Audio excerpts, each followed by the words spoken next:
Hi guys, I'm Sanjana Singh and today I'll be talking about embedded system software, which is a subtopic under microcontrollers and embedded system under the syllabus of VTU or for 4th sem. So let's start with the first basic question that comes to our mind, that is, what is embedded system software? Embedded system software can be defined as specialized programming tools in embedded devices that facilitate the functioning of the machines. The software manages various hardware devices and systems. The basic idea behind embedded system software is to control the functioning of a set of hardware devices without compromising on the purpose or the efficiency. Embedded system software can be compared to the operating systems in computers, much like how the operating system controls the software application in computers. Embedded system software control various devices and ensure their functioning. Ideally, this software do not require user input or output independently on preset parameters. So this is all about embedded system software, which is basically defined as the specialized programming tools.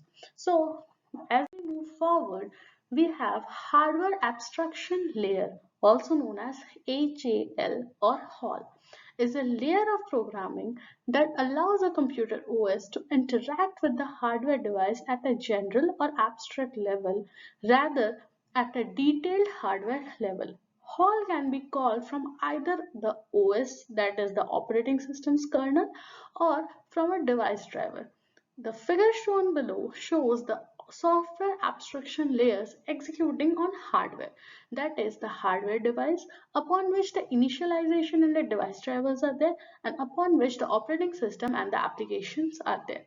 So this is all about software abstraction layers executing on hardware.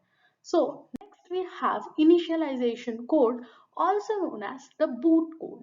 Initialization code or the boot code takes the processor from the reset state to a state when the operating system can run. It usually configures the memory controller and processor cache and initializes some devices. In a simple in a simple system, the operating system might be replaced by a simple scheduler or a debug monitor. The initialization code also handles a number of administrative tasks prior to handling control over an operating system image. We can group these tasks into three phases: initial configuration diagnosis, booting, and diagnostics.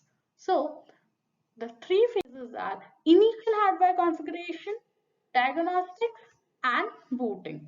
Initial hardware configurations involve setting up the target platform so it can boot an image. Although the target platform itself comes up with a standard configuration, this configuration normally requires modification to satisfy the requirements of the booted image. For example, the memory system normally requires reorganization of the memory map as shown in the figure. The figure below shows the memory map of the initial hardware configuration. So as we move forward to the second phase, we have diagnostics. Diagnostics is a program embedded in the initialization code. Diagnostic code tests the system by checking if all the hardware components is in working condition or not. Basically, it finds interrupt or defaults. It also tracks down standard system related issues. The primary purpose of diagnostic code is fault identification and isolation. So as we move forward to the third phase, that is the booting. The boot process begins with the system initialization through the ROM bootloader, which also includes the reset vector. The main operating system code copies from NAND flash memory to DDR SRAM subsequently, switching execution control to the external volatile memory involves loading an image to RAM and handling control over. Once booted, the system hands over control by modifying the program counter to point into the start of the OS image, that is the operating system image. Sometimes to reduce the image size, an image is compressed. Then the image is decompressed either when it is loaded control is handed over to it. The image is then decompressed, sorry. Next, we have device drivers. By device drivers, we mean it is a special kind of software program that controls a specific hardware device attached to a computer. Device drivers are essential for a computer to work properly, provide a standard interface to peripherals, software libraries that initializes the hardware and manage access to the hardware by highlighted layer of software. In addition to it, between the hardware and the operating system, middle and application layers are there. So basically, a device driver is a special kind of software program that controls a specific hardware device attached to a computer. Next, we have operating systems. So in the market, we have different types of operating systems. Some of the examples I have given here, which are Windows, Mac, Chrome, Ubuntu, FreeBSD, BlackBerry, iOS, and many more are there. So these are all operating system or OS. So about operating system, we have an operating system is the program that after being initially loaded into the computer by a boot program manages all of the other application programs in the computer. The application program make use of the operating system by making request for services through defined application program interface. That is also known as the API, application program interface. So we have two types of operating systems. The main categories are real-time operating system and platform operating system. That is the RTOS and the POS. Real-time operating system, platform operating system. First, we have real-time operating system. A real-time operating system is an OS that guarantees real-time application a certain capability within a specific deadline. RTOS are designed for critical system and for devices like microcontrollers that are timing specific. RTOS processing time requirements are measured in milliseconds. RTOS are designed for critical systems and for devices like microcontrollers that are timing specific. My RTOS can be defined into two parts: hardware real-time operating system and software real-time operating systems. About the hardware real-time operating systems, it is used in hard real-time applications which requires guaranteed response time. That is, we will get a response immediately that will also be used in hard real-time applications. Then we have soft real-time operating systems.